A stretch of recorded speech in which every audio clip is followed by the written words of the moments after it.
What we're going to do is we have a number of members who are going to be here, and we want to and we put them in an order that they made the request. And so we'll start off with myself, Senator Risch, Ernst, Portman, and then each one of them has the order so they can pass it on to the next one. All right? So we have Russia. They're continuing to build up. We know what they're doing. We see every day the Ukrainian borders. The best way the United States can support our friends in Ukraine is to quickly deliver additional aid and bolster Ukraine's defenses. The administration is about 3 months behind where they should be at this time. Sadly, this is history repeating itself.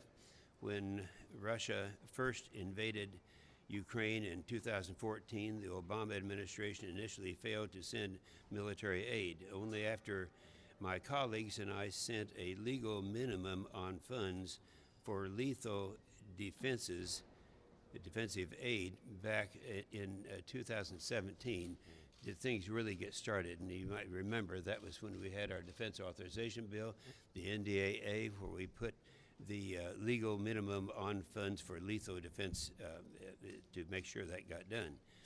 Many of those Obama-era officials, including the president himself, are back in the White House, showing the world that they didn't learn any lessons from 2014. Worse, when the Biden administration had done everything in its power to support the Nord Stream 2 pipeline,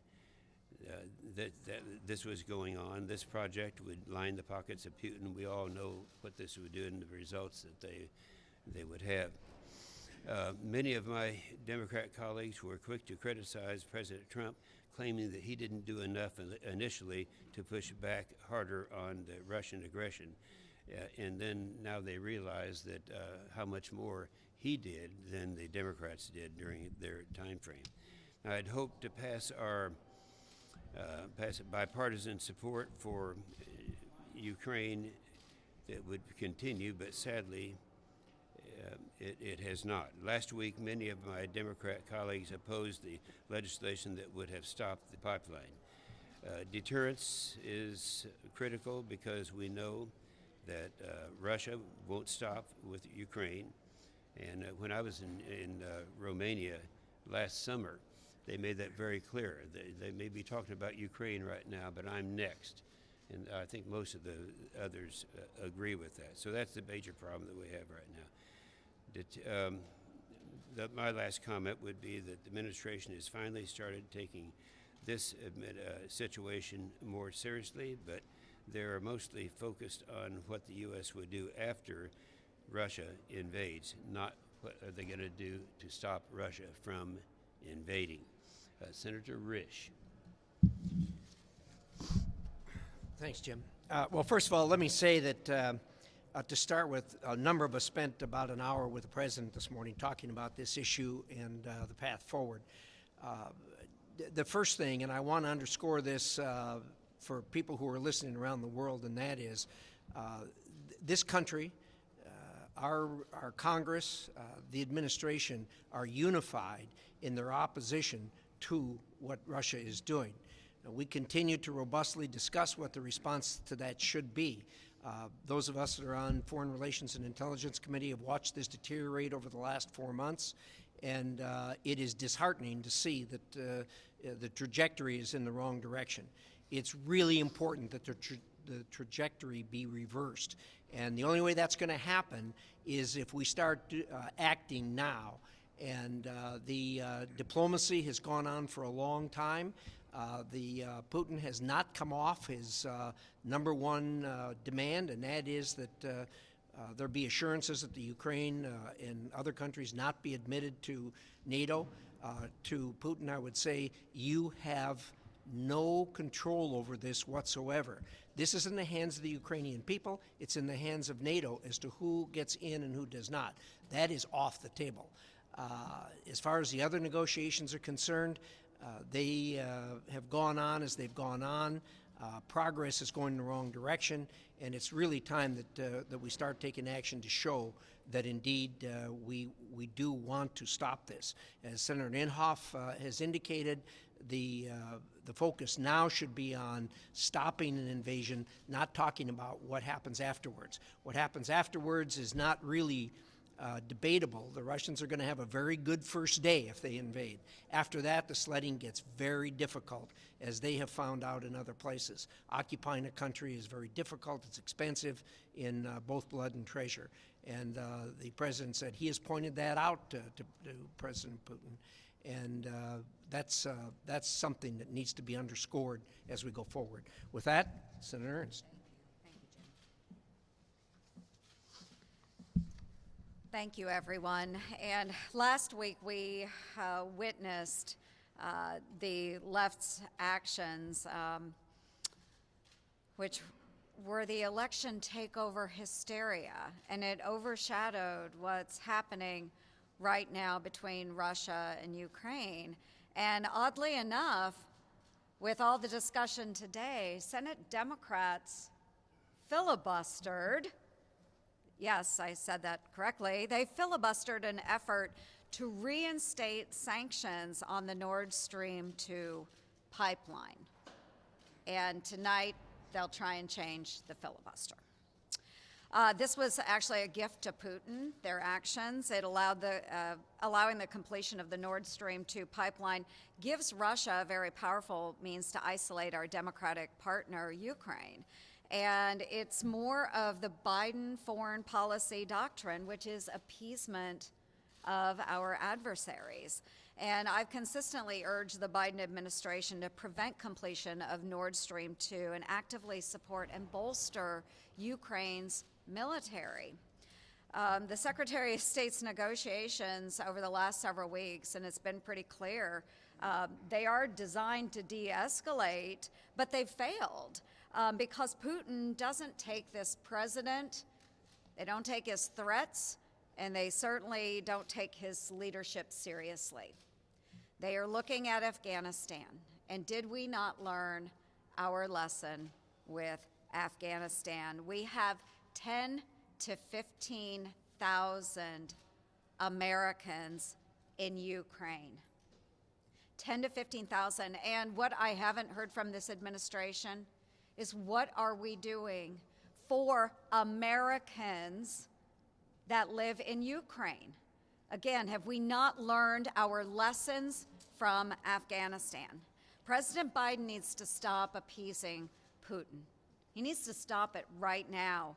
And as my colleagues have stated, once they have pushed on an invasion into Ukraine, it's over. Lives have already been lost. Sanctions and actions need to happen now. Yep, Rob Portman from Ohio. We just got back last night from a congressional delegation trip to Ukraine. It was bipartisan, led by Senator Jen Psaki and myself. Senator Wicker, Senator Kramer were part of that congressional delegation. And this morning we were able to attend a secure briefing by the President and his team. Let me echo some of the concerns that have been raised by my colleagues. We need to stand strong and unified in letting Vladimir Putin and Russia know that should there be another physical invasion of Ukraine, that the consequences will be devastating for Russia, both in terms of sanctions. We talked about Nord Stream 2 earlier. Nord Stream 2 was a bad idea. It's an even worse idea now that Russia has mobilized this massive, unwarranted force along the border of Ukraine. But the other sanctions that must be discussed publicly and made clear would go much further than just sanctioning Nord Stream 2, which of course has to happen.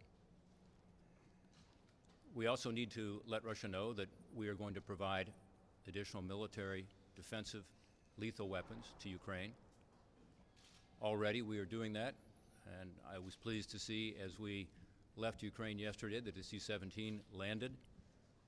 It was from the UK, one of our strong allies, and it had within it anti-tank weapons that Ukraine badly needs to be able to respond should Russia and Vladimir Putin make a terrible mistake. But we need to continue that, and should there be an additional invasion, we need to let the world know that there will be substantially more of those kinds of military weapons and assistance provided to Ukraine, as well as additional buildup of NATO forces in other Eastern European countries, and a commitment, an ironclad commitment, that the free world, not just the United States, not just NATO, but that the free world will stand strong. That is the kind of deterrence that's needed right now to avoid what would be a terrible consequence for Ukraine, but also destabilizing Europe and sending a signal that somehow, after the first territorial incursions since World War II, that the countries of the free world are not going to stand together strongly against what Russia is doing. I believe what we saw in our Codel, what we heard this morning, was a very strong message, a message of unity. We need to be sure that our actions back up our words. Senator Wicker. Thank you, Senator Portman. And I think if we all try to limit our remarks, it'll give us a chance to be heard. I want to echo what Senator Portman said and what Senator Risch said. This group is we're partisan Republicans, but the delegation that we sent on the 48-hour trip to Kiev this weekend was bipartisan. 4 Democrats, 3 Republicans, and our message was the strong message that Senator Risch just spoke to the rest of the world. We are united in our opposition to what Vladimir Putin and Russia are about to do, and we want to stand strong in a united way as a country. I think that was the message coming out of the classified meeting we had with the president, and I hope that comes to fruition. Let me say this about Vladimir Putin. The Russian people are led by someone who is nostalgic about the czarist period of Russia. President Reagan correctly called the USSR an evil empire. Vladimir Putin is nostalgic for a return to the evil empire, and that is why he's done what he's done. And yes, he poisons political opponents. He assassinates former members of the administration who oppose him publicly. He has invaded Georgia. He has invaded Ukraine. And as of yet, no one has given Vladimir Putin a bloody nose for any of this. I think the alliance, our friends in NATO, and a bipartisan majority are prepared to assist Ukraine in making sure that if it happens this time, Vladimir Putin will get a bloody nose. This is 40 million people who remember how it used to be not to be free and to be under the thumb of Soviet Russia. They will fight, and it gladdened my heart, as Senator Portman said, to see that cargo plane from the United Kingdom offloading anti-tank weapons. We need to be an integral part of doing more than has already been announced, and we need to make sure that if Vladimir Putin takes this step and makes this mistake for his countrymen and this mistake against his neighbors, that it will be a mistake that he will long regret and long remember. Senator Kramer. Well, thank you. And in the spirit of unity, let me agree with all of my colleagues to this point and just reiterate how strong the commitment is. And while we certainly have some honest policy disagreements, particularly with regard to the sanctions, the Nord Stream 2 sanctions and the sequence, that should not be mistaken by Vladimir Putin or Russia as disunity in our resolve to stand with the people of Ukraine and to stand with freedom. The trip was fast but intense. This morning's briefing with the President was informative and I think constructive. And I think at this point, the message is loud and clear. The United States stands as one in unity with the freedom-loving people of Ukraine and never wants a return to what is, of course, Vladimir Putin's dream of reuniting Ukraine as part of the Russian Empire. I think with that, that said, it's best if we move on, and I think Senator Fisher's next. Thank you. I agree with my colleagues. I think Senator Kramer did an excellent job of laying this out, that even though you only see Republicans up here, there is bipartisan support in having President Putin understand that we are firm in our resolve. I thank my colleagues for meeting with the administration as well. Obviously, we all know that President Putin is putting up false flags. He has 100,000 or more people at the border, troops at the border. He has been saying that NATO is there to envelop Ukraine. It is seen by him as a threat to his country. Recently, we had one of our strongest allies step forward and on the floor of his parliament, and in an op-ed, the Defense Secretary, Ben Wallace, made excellent points to combat that misinformation that President Putin is trying to get out there and get in the press to justify some future action that he may take. First of all, as Secretary Wallace has said, NATO is, to its core, defensive in nature. At the heart of the organization is Article 5, which obliges all members to come to the aid of fellow member if they're under attack. Mutual self-defense is NATO's cornerstone. Now, Ukraine is not a member of NATO, and NATO is not out there trying to recruit Ukraine. And there is absolutely no proof out there that the objective is for NATO to encircle the Russian Federation. Only 5 of the 30 allies that neighbor Russia, with just 1/16 of its borders, are abutted by NATO. If the definition of being surrounded is 6% of your perimeter being blocked, that's pretty amazing. So that knocks down another of President Putin's points. Last, as the Secretary says, the Kremlin attempts to present NATO as a Western plot to encroach upon its territory.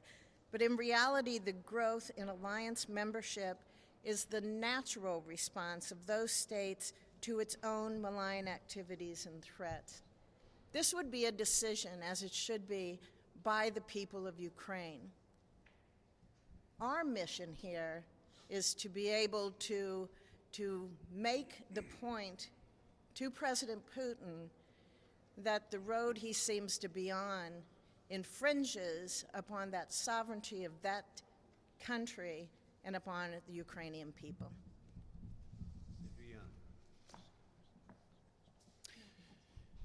Well, I am here, and I believe my colleagues are here today because we, like every American, are cheering for our Commander-in-Chief to be successful, to help protect our values and interests as Americans. And one of the things that's really important that we do is that we incentivize and we encourage this president to be resolute as we deal with the current situation.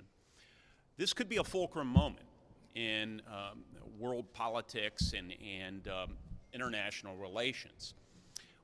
We have 100,000 troops that the Russians have deployed on the border with Ukraine. And if the message is not sent to Vladimir Putin, the strongest possible message that every encroachment he makes will be met with incredible pain. In order to dissuade his encroachments, then this sends a message to not only our allies in the transatlantic partnership that we have, but also it sends a message to other thugs and autocrats around the world who have designs on other pieces of territory. Vladimir Putin has demonstrated over the last 2 decades in Crimea in eastern Ukraine, in Georgia, that he has a voracious and massive appetite for territory, but he is not the only one. If the United States does not stand firm at this moment in time, in this place, and in this situation, then we could see encroachments that will impact our commerce, our way of life in the future. U.S. still remains the world leader, the protector of our international system. We do not have a self-regulating order. We must make order. This administration must understand that we continue to carry that burden of leadership. I encourage them to do so. That has been undermined in recent days in our failure as a country to reimpose economic sanctions on Putin's Nord Stream 2 pipeline. But we have an opportunity here to restore our credibility, to restore deterrence, not just in Ukraine, but also in so many other areas of the world. And I encourage this president and this administration to stand firm. Senator Cott. Today, more than 100,000 Russian troops are encircling Ukraine on Russian territory in the Black Sea, on Belarus, for that matter, in Ukrainian territory in Crimea and the Donbas. They could invade Ukraine at a moment's notice, not weeks, not days, but a moment's notice, waiting perhaps for nothing more than favorable weather conditions. That didn't just happen. It is the result of a year of Joe Biden's impotence and incompetence towards Russia in particular and in foreign policy more generally. One of President Biden's first actions in public office last January was to grant Vladimir Putin his #1 priority, which is a no-strings-attached extension of a one-sided nuclear arms treaty. Then granting him his second priority, letting him complete the Nord Stream 2 pipeline. Then looking the other way at the Colonial Pipeline hack. And then, of course, Vladimir Putin saw Joe Biden's incompetence in Afghanistan last August, and he's concluded that the time is ripe to achieve this long-held goal. Now, it has to be said that many of our allies have been standing with Ukraine, but one ally in particular has not, and that's the nation of Germany. Germany continues to insist that Nord Stream should go forward. They refuse to be specific about the kinds of sanctions and penalties Vladimir Putin should face if he invades Russia. There were even reports this weekend that Germany did not allow that British aircraft transporting defensive missiles to Ukraine to cross German airspace. The time is late, but the only way we could possibly deter Vladimir Putin from invading Ukraine is to take action now, like providing Ukraine with more anti-tank missiles and with anti-aircraft weapons, defensive weapons that would not be used offensively, would only be used against Russia if Russia chooses to invade. By reimposing sanctions now on Nord Stream 2 and being very specific about the kinds of consequences Russia will face should it invade. Sanctions on its entire energy sector, being cut off from the international banking system, and the oligarchs who both benefit from and prop up Putin's rule facing sanctions themselves and visa bans in Western Europe. Those may not be enough, but that is the only thing at this moment that could perhaps change Vladimir Putin's cost-benefit analysis. Because right now, he believes the benefits of invading Ukraine will far outweigh the costs. We have to change that. Senator Scott. Joe Biden's act of being Mr. Nice Guy and appeasing everybody, appeasing his dictators, got to end. He's got to start acting in the best interest of American citizens and our allies.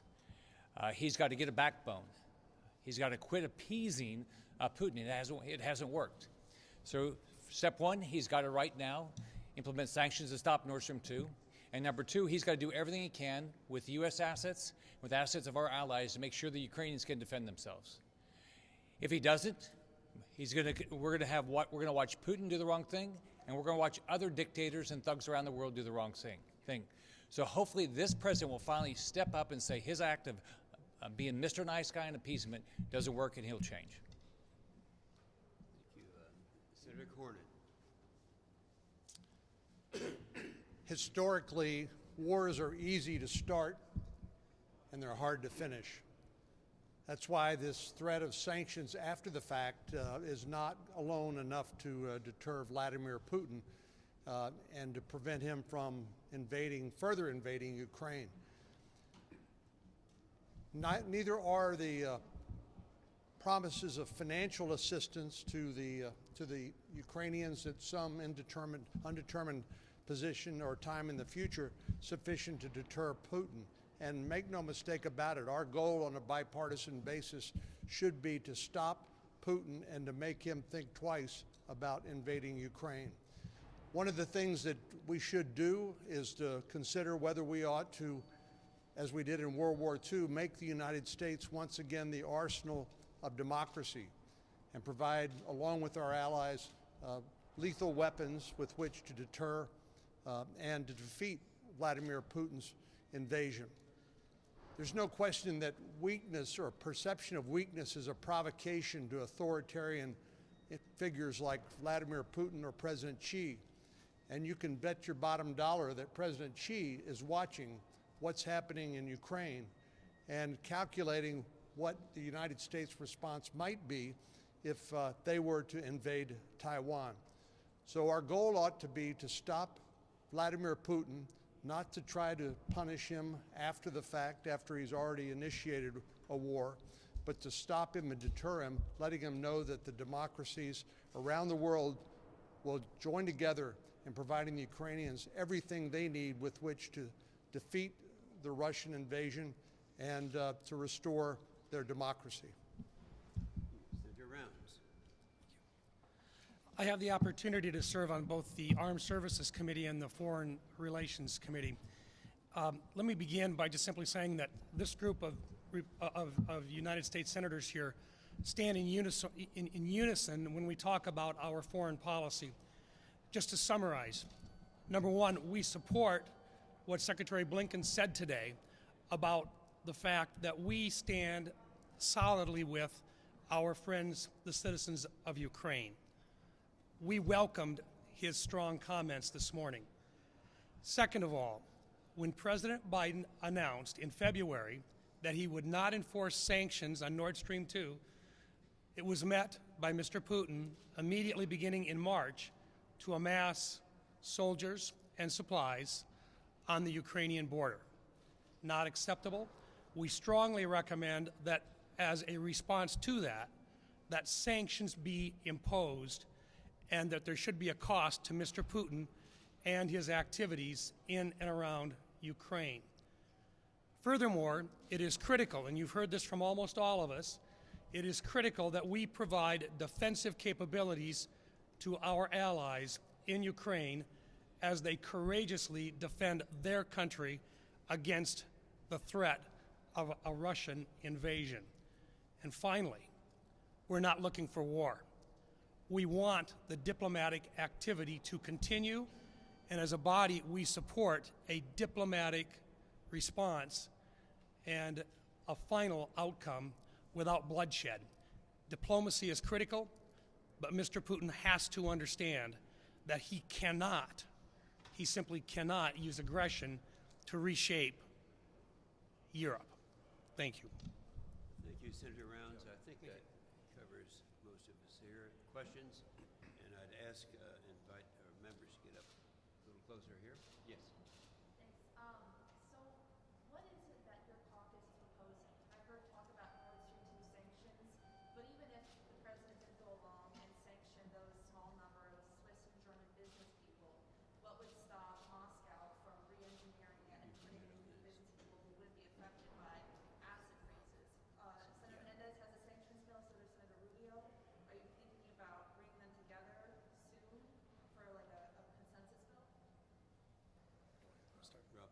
Jim, you want to talk to me about that? Well, I said earlier, Nord Stream 2 pipeline was a bad idea long before the massive and unwarranted and provocative buildup of military forces along Ukraine's border. Now it's a terrible idea.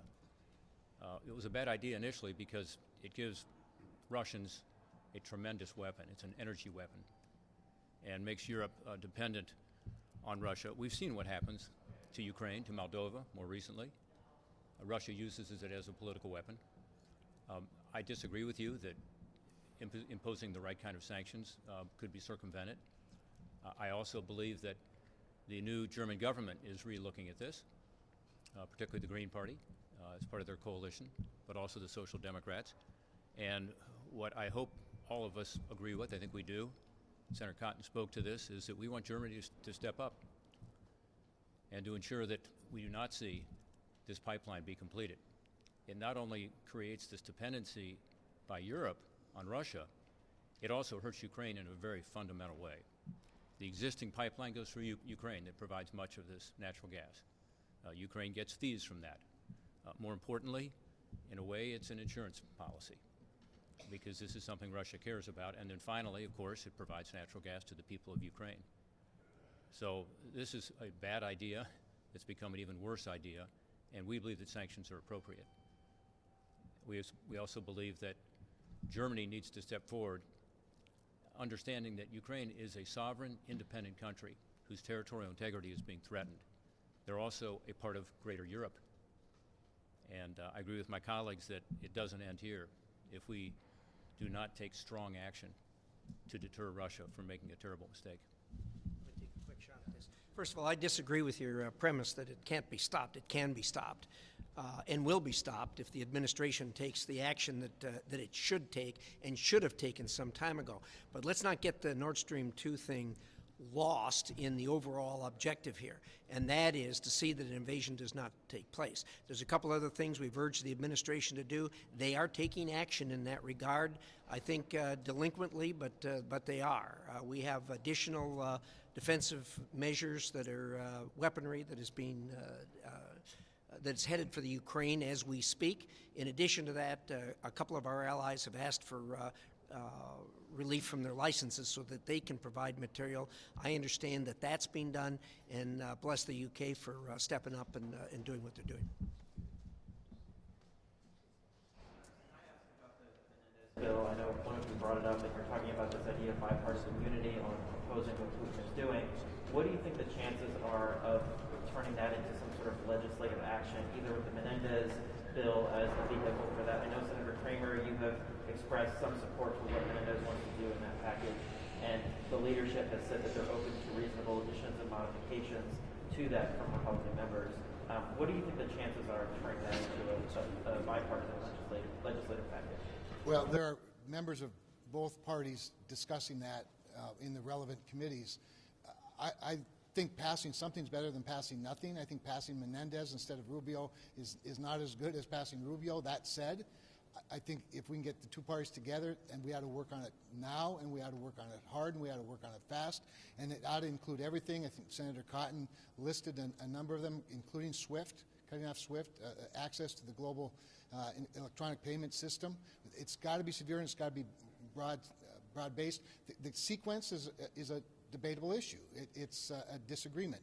I think we can strengthen some parts of it more like we'd like it, agree to some of the things that Democrats want, but at the end of the day, I think we need to get to a package that is decisive and that is enough to be a deterrent to action. And again, getting back to Nord Stream 2, it never should have been built. It has handed Vladimir Putin leverage he should never have had. That said, it is now a source of revenue for Vladimir Putin that if it is stopped, can still hurt, and we need to be committed to that. And we need Germany to say publicly that they're committed to that.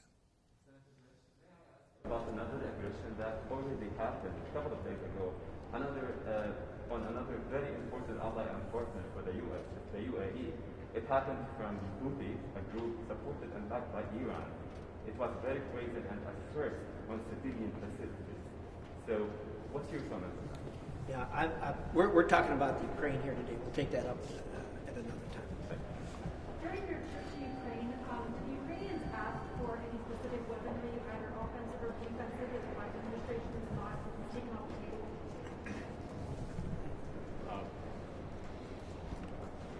Ukrainians were very pleased that President Biden chose to use his authority to provide additional funding for defensive lethal weapons. As you can imagine, they talked about anti-tank and anti-aircraft weaponry, and it should be noted that the United States Congress acted in the National Defense Authorization Bill, which all of these gentlemen supported, to increase funding for military aid as well. So you have both the President's ability to transfer funds, which he has done recently, and that's resulted in additional weaponry.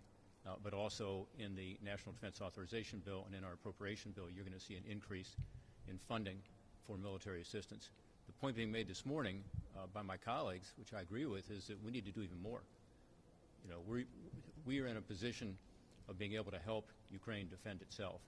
I will say, too, that whether it's Denmark, whether it's the UK, whether it is other countries in Eastern Europe, including Bulgaria, the Baltics, and so on, a number of countries are stepping up and providing ammunition, providing weapons, and so on. And as I said earlier, that's encouraging. We need to be sure that we are unified as a free world. Number you're looking for then, or is there any number that we're looking at which would be enough, or is it just we need to move more? We had an increase in $50 million in the NDAA, and we would like to see even more. To be honest, if we had a chance to offer amendments to the NDAA, which was not possible, I think we all would have voted for and we would have had bipartisan support for even more. And so my hope is in the appropriations process we can do even more. Jake Sullivan said something along the lines of, it's possible that the cyber attacks may be enough justification in themselves to reform the sanctions if intelligence shows with certainty that they were done on the part of Russia. If anybody has been in communication with the White House, where they are maybe on that. Well, I don't think there's much confusion about where these cyber attacks against Ukraine are coming from. It's like the Colonial Pipeline hack as well. Attribution is not that difficult, is that the president doesn't appear to want to follow through on the sanctions. He has more than enough power to take the steps we've outlined here, whether it's sanctioning Russia and some of these cyber actors for those attacks, providing not just anti-tank but anti-aircraft weaponry, imposing sanctions on Nord Stream 2, threatening the kind of sanctions that only America can lead on. He has more than enough power to do those things right now. The problem is that he's been waiting for too long, and we are now at the precipice of a potential invasion of Russia. It may not be too late to act. That's why he needs to act right now. If I could as well, I've served as both the chairman of the subcommittee on cybersecurity and now as ranking member. Several years ago, we incorporated for the administration the implementation of NSPM 13, National Security Policy Memorandum 13, under the Trump administration. It's still in effect today. It's a classified document, but it lays out very clearly that we have provided the opportunity for cyber operations in a non-war zone. And the purpose for that is to be able to send a message to people like Mr. Putin that if he's going to engage in cyber operations that are detrimental to other countries, he can expect retaliation. And we have that capability today, and it is critical that President Biden retain that and utilize it when necessary to respond to cyber operations. Mr. Putin has the ability right now to damage transportation systems, utility systems, all sorts of items that you would normally rely on, financial payment systems and so forth within Ukraine. He has shown a propensity to use cyber operations prior to his engagements on a physical level in order to soften things up. Clearly, he is looking at that at this time in Ukraine. He has used it elsewhere. We followed what he has done. It is consistent with his operations in other areas of the world. And most certainly, Mr. Biden, President Biden, has the opportunity and the resources to respond accordingly with cyber operations. Been answered. I had to step away. Sorry. Is the GOP unified in passing Senator Menendez's bill to apply those sanctions if they do invade? Or is that something you guys are still discussing?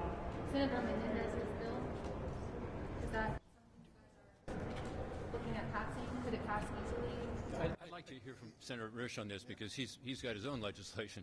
And what we want to do is have a bipartisan bill that expresses the strong, unified position of this Congress, which we saw on our delegation where we had 4 Democrats, 3 Republicans, taking the same message to the people of Ukraine and to the Russian government, saying that we are going to impose devastating sanctions should this occur, and that we are going to provide additional military assistance to Ukraine, and we are going to help with regard to the other countries in the region to provide for their defense. And all of this, is something that we agree with on a bipartisan basis. I think the legislation you're talking about was done in response, in effect, to the Nord Stream 2 issue. Obviously, we're going to have some differences on that, and Senator Kramer spoke about that. But that's not going to keep us from coming up with a strong bipartisan bill that makes it clear that we stand with the freedom-loving people of Ukraine. We're working on There's discussions on that going on, ongoing right now. Thank you. Senator, what was the overall response to the information you provided to the administration this morning in the secure briefing? You know, I thought it was a very instructive and constructive discussion. I don't think we surprised the president or Mr. Sullivan or anybody in the administration with what we said, and quite honestly, we listened as much as we spoke. For example, in the area of sanctions, which is what we're discussing, Rob is exactly right. We want to have a strong bipartisan sanctions package, and melding existing legislation together, strengthening it from our standpoint. I think you could have an overwhelming vote, but if they choose to just have a watered down sanctions package, I don't know how strong the vote will be. But I want a big vote because that again expresses the unity. And Tom is exactly right. Enough has been done for us to punch back a little bit, and right now I think Vladimir Putin is saying, thank you, Mr. President, but words are cheap. And it's time to demonstrate some action. But yes, we're working on some things together, and the president was instructive. The president raises an important point, to be fair. Sanctions they're not a bilateral or a unilateral thing. Even if it's a unilateral sanction, it splashes over. It's got a dynamic effect with allies, with our own exporters. So we have to be thoughtful about it. We have to be committed to it. We have to be clear about it. He listened attentively. He shared a lot as well. One of the challenges that's come up many times is he has the additional burden of keeping NATO together. And right now, there's at least one outlier. And while NATO's united against a common adversary, they're not all united at the same level of intensity. And so we want to be able to be as united both as the United States of America and the United States Congress and with our NATO allies. And it's not quite as simple as just a unilateral group of sanctions. Can I make one other point on the legislation? Under the leadership of Senator Risch and Senator Menendez, we have already passed out of committee the Ukraine Security Partnership Act. That's in addition to what we're talking about now. We would most likely be able to fold that into any new legislation. That includes, among other things, additional capability to help Ukraine with regard to cyber attacks, as an example, something we saw, unfortunately, occur last week. So that legislation has already been reported at committee. It hasn't been voted on the floor yet. So there's strong bipartisan support for helping Ukraine, and there's a lot of legislative activity that I think could be brought together.